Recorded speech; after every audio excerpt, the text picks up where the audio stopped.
Good morning प्यारे बच्चों, क्या हाल चाल। आशा करता हूँ आप लोग बहुत अच्छे होंगे। तो मेरे बच्चों, हम पहुँच चुके हैं केमिस्ट्री के बहुत ही मोस्ट इम्पोर्टेंट क्वेश्चन के साथ। तो चलिए प्यारे बच्चों, हम देखते हैं आज का बहुत ही मोस्ट इम्पोर्टेंट क्वेश्चन। तो मेरे प्यारे बच्चों, हमारा आज का क्वेश्चन है अभिक्रिया की आणविकता या अणुसंख्यता किसे कहते हैं। मेरे प्यारे बच्चों, कभी कभार क्या होता है कि अभिक्रिया अभिक्रिया की आणविकता पूछ लेता है और कभी कभार अभिक्रिया की अणु संख्या पूछ लेता है। क्या पूछ लेता है बच्चों? अणु संख्या, अणु संख्यता। तो बच्चों थोड़ा सा यहाँ अणु संख्यता है, क्या है? अणु संख्यता। तो हम यहाँ पर लिख देते हैं अणु संख्यता।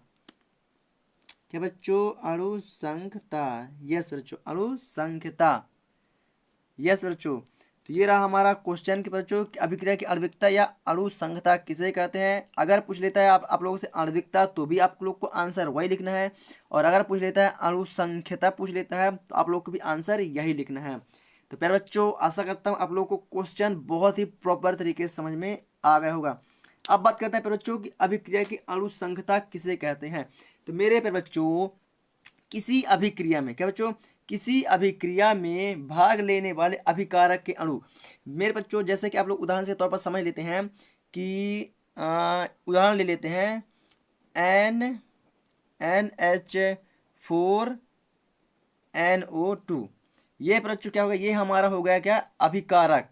क्या बच्चों? ये हो गया हमारा अभिकारक। अब इस अभिकारक में कौन कौन से अणु भाग ले रहे हैं, तो इसमें देख लेते हैं बच्चों। नाइट्रोजन है, हाइड्रोजन है और ऑक्सीजन भी है। क्या बच्चों? नाइट्रोजन है, हाइड्रोजन है और ऑक्सीजन है। लेकिन इसके आगे कुछ भी नहीं है। इसके आगे कुछ नहीं है मतलब क्या है? एक। इसके आगे कुछ नहीं है मतलब क्या है? वो होगा ये एक। क्या होगा? एक। इसके आगे कुछ नहीं मतलब क्या है? एक। मतलब ये किसका उदाहरण होगा? ये हमारे एक अणु का भी उदाहरण है। क्या है? एक अणु का भी उदाहरण है। तो हम सिर्फ एक अणु के उदाहरण से हम आप लोग को समझाने की कोशिश कर रहे हैं कि किसी अभिक्रिया में भाग लेने वाले अणु, परमाणु और आयन की संख्या। मतलब कि नाइट्रोजन की संख्या यहाँ एक और एक दो हो गई, और हाइड्रोजन की संख्या चार हो गई, और ऑक्सीजन की संख्या कितनी हो गई? दो हो गई। तो मतलब कुल मिला के नाइट्रोजन की संख्या, हाइड्रोजन की संख्या और ऑक्सीजन की संख्या, ये अणु अभिक्रिया में भाग लेते हैं। कहते हैं भाग लेते हैं और क्या बनाते हैं? क्या बनाते हैं? नाइट्रोजन प्लस जल। नाइट्रोजन प्लस जल क्या बनाते हैं बच्चों? नाइट्रोजन प्लस जल। तो मतलब क्या हो गया बच्चों?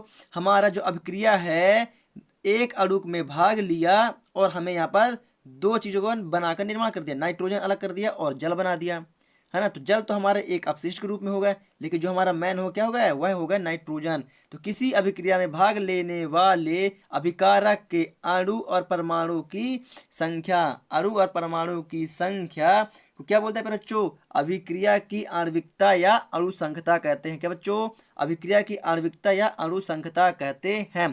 फिर बच्चों एक चीज और, किसी अभिकारक में भाग लेने वाले अभिकारक के अणु क्या होना चाहिए? संतुलित होना चाहिए। क्या हो बच्चों? संतुलित होना चाहिए। जैसे कि हम यहाँ पर देख रहे हैं, यहाँ पर एक नाइट्रोजन है, एक और दो, मतलब दो नाइट्रोजन है। तो यहाँ पर कितने नाइट्रोजन है? हमने दो नाइट्रोजन लिया है। और यहाँ पर हाइड्रोजन कितने हैं बच्चों? चार हाइड्रोजन है। तो दो आगे रखा हुआ है और दो पीछे। तो दो का भाग दो से करेंगे, सॉरी दो का गुणा दो के साथ करेंगे, कितना हो जाएगा? दो दूनी चार हो जाएगा। तो कितना हाइड्रोजन हो गया? हमारा चार हाइड्रोजन हो गया। और ऑक्सीजन कितना है बच्चों? दो। तो हमने आगे दो लगाया हुआ है बच्चों, तो दो इसके लिए भी है और दो ऑक्सीजन के लिए भी होता है। तो कितने ऑक्सीजन हो गए? हमारे दो ऑक्सीजन भी हो गए।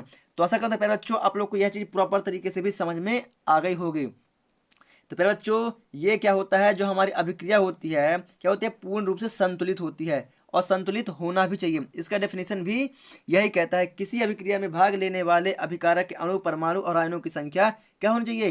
पूरी अभिक्रिया में बराबर होनी चाहिए। क्या होनी चाहिए? बराबर मात्रा में होनी चाहिए। तभी तो हमारी क्रिया जो क्या होगी? अभिक्रिया की आणविकता और अणुसंख्यता के रूप में परिवर्तित हो पाएगी।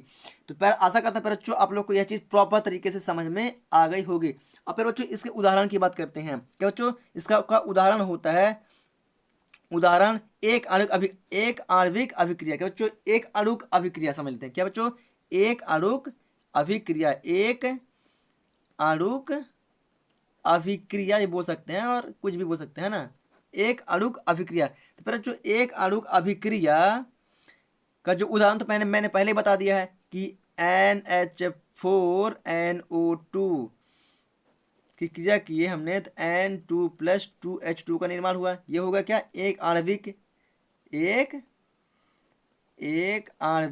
क्या होगा, एक आणविक या एक अणुक। कैसे, आगे कुछ नहीं है, मतलब क्या है, एक हो गया, एक आणविक हो गई। अब बात करते हैं किसके पर बच्चों, दूसरे का, द्विआण्विक, किसका, द्विआण्विक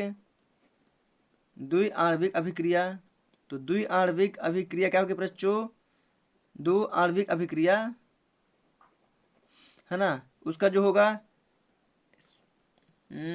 सॉरी HI, तो यहाँ ले लेते हैं क्या, 2 ले लेते हैं, 2HI, और इसको हम क्रिया कर देंगे तो 2 हाइड्रोजन और दो आयोडाइड मतलब आयोडीन, तो ये हो जाएगा 2H2+I2।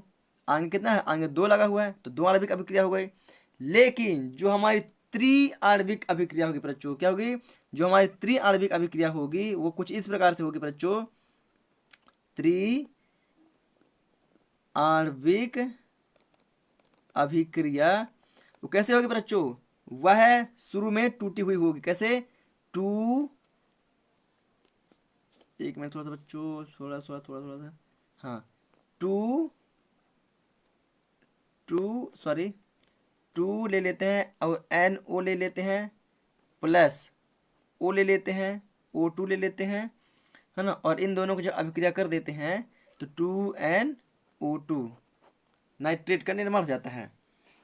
तो ऐसा करते हैं बच्चों, आप लोग को ये चीज प्रॉपर तरीके समझ में आ गई होगी। जो त्रिआण्विक हो गया तो ये हो गया हमारा 2 और इसके आगे कुछ नहीं, मतलब 1 2 और 1 3 आणविक, तो त्रिआण्विक अभिक्रिया हो गई बच्चों हमारी। यस, तो हमारा कितना हो गया, ये त्रिआण्विक का उदाहरण हो गया, और ये 2 आणविक अभिक्रिया का उदाहरण हो गया, या और ये 1 आणविक अभिक्रिया का उदाहरण हो गया।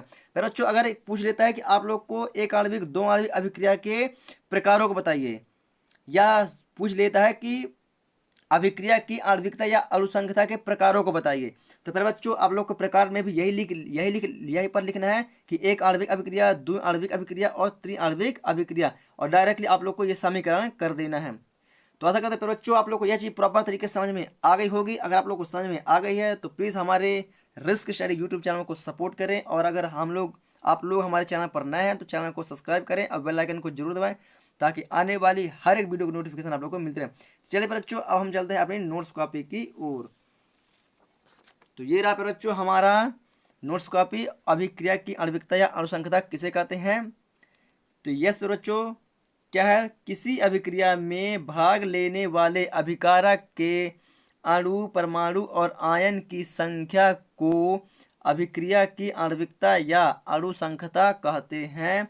यह हमेशा पूर्णांकी संख्या होती है। यह हमेशा पूर्णांकी संख्या से तात्पर्य क्या बच्चों, मैंने बताया था कि यह संख्या क्या होनी चाहिए, पूरी तरह से संतुलित होनी चाहिए। क्या बच्चों, यह संख्या पूरी तरह से संतुलित होनी चाहिए। जितना हमने अभिकारक के अणु यहाँ लिया है उतने ही हमें अभिकारक के अणु यहाँ भी पूर्ण रूप से मिलने चाहिए। तो उसी को क्या बोलते हैं, यह हमें संख्या क्या, पूर्णांक संख्या होती है। तो चलिए बच्चों, आशा करता हूँ आप लोग को इस चीज़ को समझ गए होंगे। और ये रहा बच्चों हमारा उदाहरण। तो आप लोग डायरेक्टली उदाहरण को लिख के, ये पहला वाला 1 आणविक अभिक्रिया, इसको उदाहरण को लिख के 2 आणविक अभिक्रिया, और इसको उदाहरण को लिख के त्रिआण्विक अभिक्रिया भी लिख सकते हैं। तो ये रहा बच्चों हमारा उदाहरण, और इसी को प्रकार भी बोल देते बच्चों। अगर आप लोगों से पूछ लेता है कि अभिक्रिया की आणविकता या अणुसंख्यता का प्रकार बताइए, तो आप लोग क्या बोलेंगे, अभिक्रिया की आणविकता के 3 प्रकार होते हैं, 1 आणविक अभिक्रिया, 2 आणविक अभिक्रिया और 3 आणविक अभिक्रिया।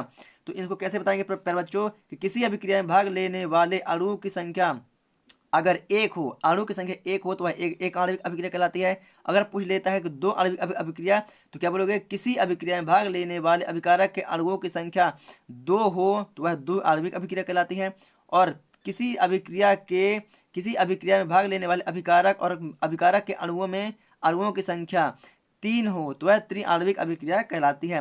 तो बच्चों आप लोग इसे बना सकते हैं, इसमें कोई भी कठिन कार्य नहीं है। अगर आप लोग नहीं बनाएंगे तो 1 आणविक अभिक्रिया डाल के उसका डायरेक्ट समीकरण लिख देंगे तो भी प्रॉपर तरीके से नंबर मिलेंगे, और 2 आणविक अभिक्रिया डाल करके उसका समीकरण कर देंगे तो भी आप लोग को प्रॉपर नंबर मिलने वाले हैं। और आप लोग त्रिआण्विक अभिक्रिया का हेडिंग डाल के इनका समीकरण कर देंगे तो आप लोग को भी प्रॉपर तरीके से नंबर मिलने वाले हैं। तो आप लोग को इसमें घबराने की जरूरत नहीं है। तो चलिए बच्चों, आशा करता हूं आप लोग यह चीज़ प्रॉपर तरीके से समझ गए होंगे। तो चलिए बच्चों, हम चलेंगे एक नेक्स्ट वीडियो के साथ। तब तक के लिए आप लोगों से हम अलविदा ले रहे हैं।